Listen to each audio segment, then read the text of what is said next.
పట్టణ ప్రజలకు నమస్కరిస్తూ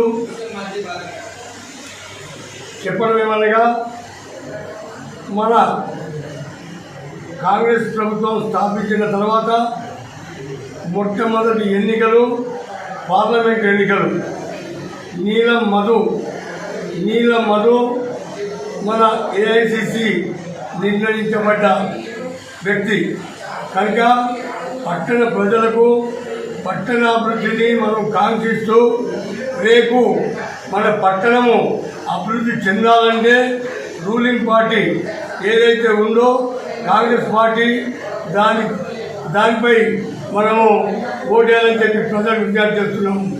చేతి గుర్తుకు ఓటేసి నీలము మధుకు మనం గెలిపించాలని మరి పట్టణాభివృద్ధికి ప్రజలందరూ తోడ్పాటుపడాలని ప్రజలందరికీ విజ్ఞప్తి చేస్తున్నాము.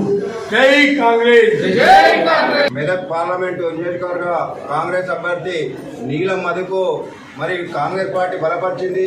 మరి కాంగ్రెస్ పార్టీ బలపరిచినందుకు మరి నీలం మధుకు మనం మెదక్ డిస్టిక్ నుంచి మరి సరాదేవపేట పట్టణం నుంచి సరాదేవపేట మండలం నుంచి అత్యధిక మెజార్టీ ఓట్లు వేయించాలని చెప్పేసి మన యొక్క కాంగ్రెస్ కార్యకర్తల ఎలక్షన్లో మన బీసీ బిడ్డ అయిన నీలం మధు గారికి కాంగ్రెస్ ప్రభుత్వం టికెట్ ఇవ్వడం జరిగింది.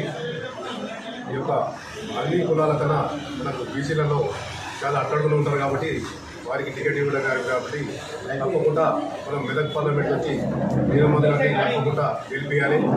మనకు పార్లమెంటు కాంగ్రెస్ పార్టీ బలపరిచిన క్యాండిడేట్ నీలం మధు గారిని భారీ మెజార్టీతో గెలిపించాలని మరి రాష్ట్రంలో 6 పథకాలను ఇప్పటికి అమలు చేసినాం. మరి ప్రజలకు ముందుకు తీసుకుపోవడం జరిగింది. గ్యాస్ కానీ, బస్సు కానీ, కరెంటు కానీ, ఆరోగ్యశ్రీ కానీ మరి కేంద్రం నుంచి మరి సంవత్సరంకి ఒక మహిళకు ₹1,00,000 నగదు ఇవ్వడం జరుగుతుందని కూడా రాహుల్ గాంధీ మరి ప్రకటించడం జరిగింది. అదేవిధంగా కాంగ్రెస్ పార్టీ ఏం చేస్తుంది అనేది చెప్పడం జరుగుతున్నది. మరి గత గవర్నమెంట్లు ఏం చేసినాయని కూడా మేము ప్రజలకు వివరించడం జరిగింది. తెలంగాణలో ఇక్కడ వస్తే బీఆర్ఎస్ పార్టీ, కేంద్రంలో వస్తే నరేంద్ర మోడీ బీజేపీ పార్టీ 10 ఏళ్ళు ఏం దోసుక తిన్నారు, ఏం చేసిరు, ప్రజలకు ఏం చేయలేరు. ఒక పక్క నిరుద్యోగం పోలేదు, పేదరికం పోలేదు, ఉద్యోగాలు రాలేవు, రేట్లు దిగలేవు మరి అని మేము ప్రజలకు వివరించడం జరిగింది. ఈ రకంగా ఈ మెదక్ పార్లమెంట్ అభ్యర్థి నీలం మధు గారిని బీసీ బిడ్డకు మరి జగ్గారెడ్డి గారు పట్టుబట్టి మరి ఈరోజు ఎంపీ టికెట్ ఇప్పించారు. మరి ఎస్టీలు మైనార్టీలు అందరం ఏకమై ఈరోజు జనాభాలను 80% ఉన్న మేము ఏకమై అలా మా సత్తా ఏమో చూపిస్తామని చూపించడం జరుగుతున్నది. 13వ తారీఖు రోజు నీలం మధు అన్నను ఎస్సీ మైనార్టీల బలంతో భారీ మెజార్టీతో మెదక్ ఎంపీగా గెలిపించుకోవడం జరుగుతుందని తెలియడం జరుగుతున్నది. జై కాంగ్రెస్.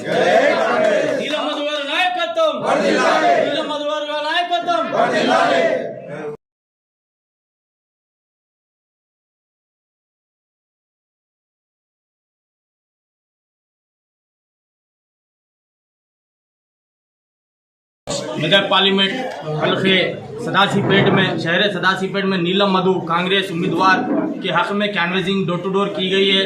आज लास्ट कैनवेजिंग रहने की वजह से डोर टू डोर कैनवेजिंग की गई है। नीलम मधु साहब मधुराज को इंशाल्लाह भारी से भारी मेजॉरिटी से जिताने की गुजारिश कर रहा हूं और सारे तेलंगाना की आवाम, मेरे सारे मुसलमान और हिंदू भाइयों की से गुजारिश कर रहा हूं कि कांग्रेस के हक में हाथ के निशान को वोट देकर कांग्रेस के सारे उम्मीदवार को भारी से भारी मेजॉरिटी से जिताना बोलकर मैं गुजारिश कर रहा हूं। यहां पर मेदक डिस्ट्रिक्ट में मेदक पार्लियामेंट में चंद लोग बोल रहे हैं कि बीआरएस फर्स्ट में है, बीजेपी फर्स्ट में। ये गलत है, रॉन्ग है। मुसलमानों के और दलित के वोटों को भटकाने की कोशिश कर रहे हैं बीआरएस पार्टी वाले। यहाँ पर इंशाल्लाह नीलम मधु भारी से भारी मेजॉरिटी से जीतकर इंशाल्लाह पार्लियामेंट जाएंगे।